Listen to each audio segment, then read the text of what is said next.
Bonjour et bienvenue dans cette nouvelle partie où nous poursuivons la création de notre application de gestion RH avec Visual Basic. Nous allons lancer le projet pour voir là où nous en sommes.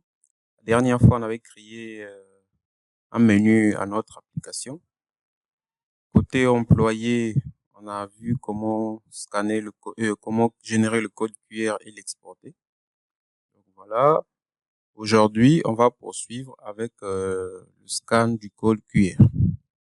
Okay, donc on retourne tout de suite sur notre projet.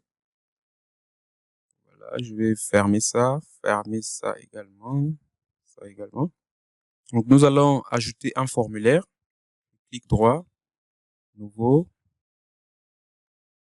formulaire. Donc on va créer un formulaire qui nous permettra de faire le scan. Je vais l'appeler scan form. Ok, ajouter.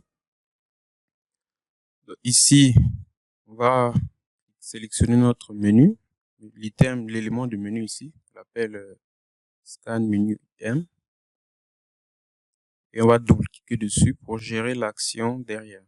Donc, quand on va cliquer sur le menu, on va faire dim, on crée une nouvelle variable, scan form as, scan form égale à new, scan form, et on fait form.show dialog. Ok? Donc, on lance. Je clique sur scan form, notre formulaire s'affiche. C'est bon. Donc, on va fermer main form, qu'on n'a plus besoin de ça maintenant. Nous allons tout de suite positionner ce formulaire-là au centre de l'écran, dire que ça démarre en fait au centre de l'écran. On va changer son titre. On va mettre scan QR code. Ok. Je vais ensuite définir ce formulaire-là comme formulaire de démarrage. Je clique à My Project, scan form. Okay. Là, quand on lance, on voit notre formulaire s'afficher. Bon, c'est pour nous éviter de toujours passer par le formulaire principal, ensuite cliquer sur le menu. Voilà. Donc, sur ce formulaire, nous allons ajouter un contrôle. On va ajouter la picture box. Voilà. On ajoute une picture box ici. On va l'agrandir un peu plus. Ajoute une picture box. Voilà, déplacer pour essayer de la positionner correctement. Nous allons ensuite ajouter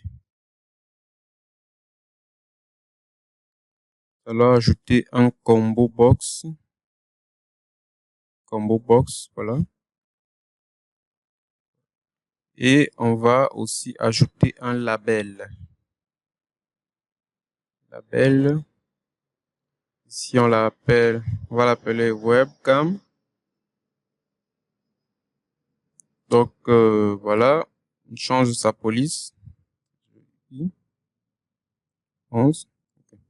Donc, ce combo box là, ça va nous permettre d'afficher les webcams disponibles sur notre ordinateur. Les webcams qui sont branchés sur notre ordinateur. On va le déplacer, l'agrandir un peu. Voilà. Là, on va tirer ça un peu plus bas. Nous allons ajouter un autre contrôle, un bouton. On va mettre ici. Un bouton. Je vais changer son texte à point. Ça, quand on clique dessus, en fait, ça nous permettra de pouvoir démarrer la capture. Ici, je change sa police, c'est du UI. Là, on va rétrécir un peu la fenêtre. On lance. Voilà, on a quelque chose qui ressemble à ça. On va sélectionner notre picture box. On va changer sa propriété border style. On va mettre un fixed single afin qu'on ait une bordure. Voilà, on a les bordures noires. Je vais rétrécir un peu la fenêtre.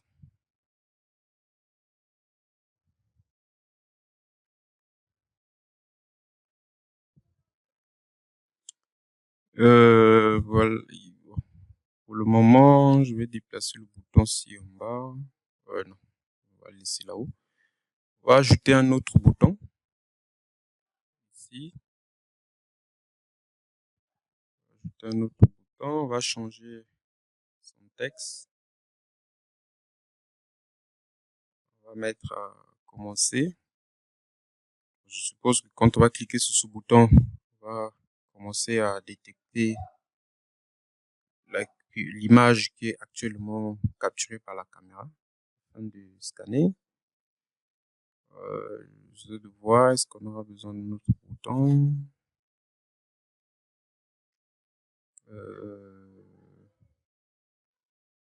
Ici. Donc, nous allons à notre projet, on fait clic droit, on vient à Nuget. Si on va chercher Zxing dans Nuget. Donc, Zxing, c'est une bibliothèque, en fait, qui permet de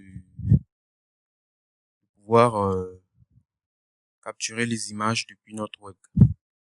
Donc, pour rappel, Nuget, le principe, c'est vraiment de réutiliser les librairies des autres personnes afin de travailler beaucoup plus vite.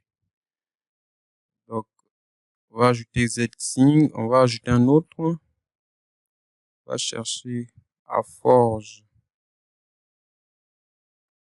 Aforge, ok. Sélectionne Aforge. Ici, on l'installe. Tout à l'heure, j'ai confondu. Zxing, en fait, c'est une librairie qui va permettre de détecter le code QR et Aforge, c'est la librairie qui permet de capturer la vidéo. Donc, on va installer aussi aforge.video. Donc, il y a Aforge et aforge.video. On va ajouter aforge.video.directshow également. On installe. Ok, tout a bien été installé. Donc ici, je vais générer, nettoyer la solution, générer, régénérer la solution afin qu'il puisse régénérer tout le projet. Donc s'il n'y a pas d'erreur, c'est que c'est bon. Chez moi, j'ai pas eu d'erreur, donc ok. Donc je double-clique sur le formulaire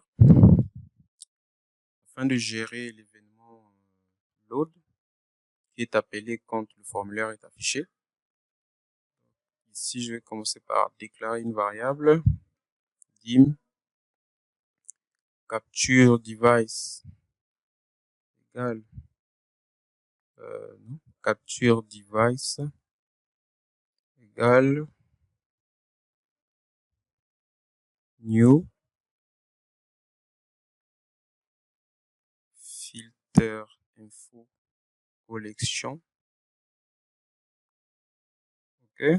Ici, je fais import Aforge direct show. Ici, on va mettre filter catégorie point vidéo input device. Donc, dans cette variable-là, on aura la liste de tous les webcams branchés. Okay. Là, on va déclarer une variable globale. Je vais déplacer ça, capture là, afin que je puisse en avoir dans d'autres trucs. Ok. Donc là, on a récupéré la liste des webcams branchés qu'on a stocké dans la variable capture device. On va ensuite les afficher sur le combo box. Là, je fais une boucle for each device as filter info in capture device. Donc là, je dis pour chaque élément qui se trouve dans le tableau capture device ici, on va changer d'abord le nom de notre combo box. On va l'appeler CB device.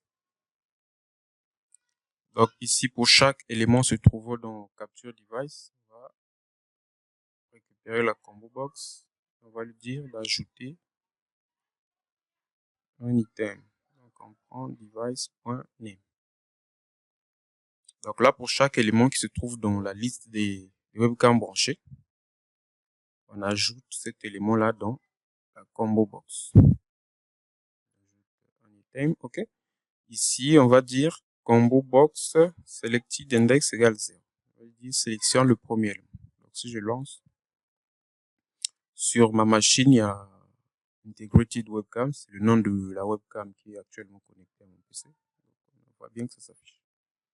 On continue. Ici, je vais changer une propriété. Drop-down style, on va mettre drop-down list afin que il n'y ait pas la possibilité de saisir quelque chose à l'intérieur. Voilà. On a juste quelque chose qu'on peut sélectionner. OK? Là, on continue. Je vais déclarer une autre variable en private. L'appeler final frame.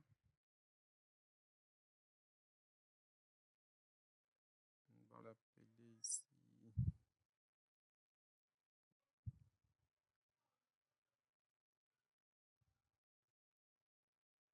final frame as video capture device. Okay. Donc on récupère final frame, on dit que c'est new final frame. Donc final frame, c'est l'élément qui permet en fait de récupérer différentes images que la webcam capture. Donc on clique, on vient sur le bouton commencer. On va d'abord changer son nom. Ici, on va l'appeler BT commencer. Quand on va cliquer dedans, on va gérer l'événement clic. Ici, on va appeler notre final frame là. On va dire que ça correspond à final frame égale à vidéo capture. On récupère la webcam qui est actuellement sélectionnée. Device selected index. OK. Donc ici, on dit final frame va être égal à le device qui est actuellement sélectionné dans la combo box. Ici, on va faire add handler final frame new frame. Donc, add handler, c'est une instruction qui permet de pouvoir écouter un événement sur un objet.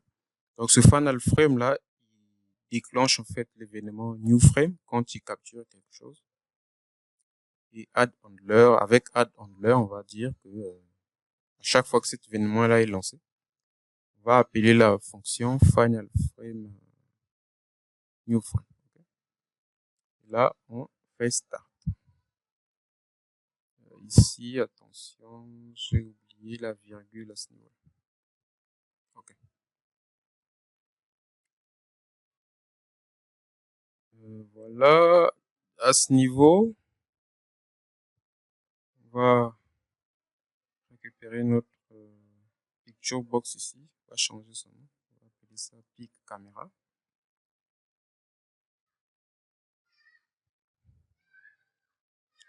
Pic caméra, c'est bon. On va faire pic caméra en image égale à.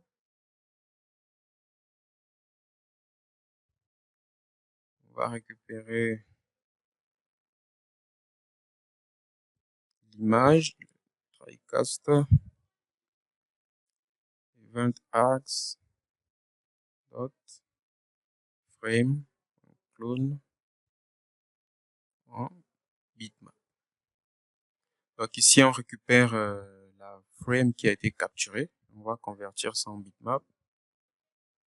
Et on dit que l'image, on va stocker ça dans une variable, bitmap, ici.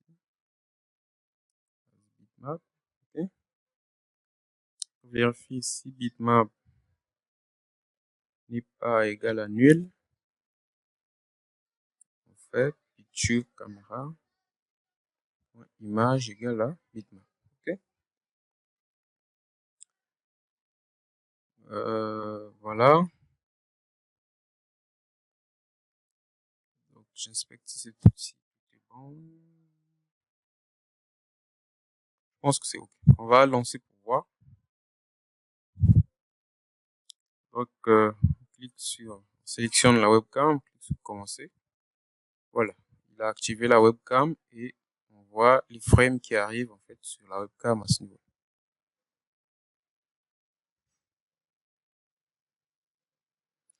OK, cool.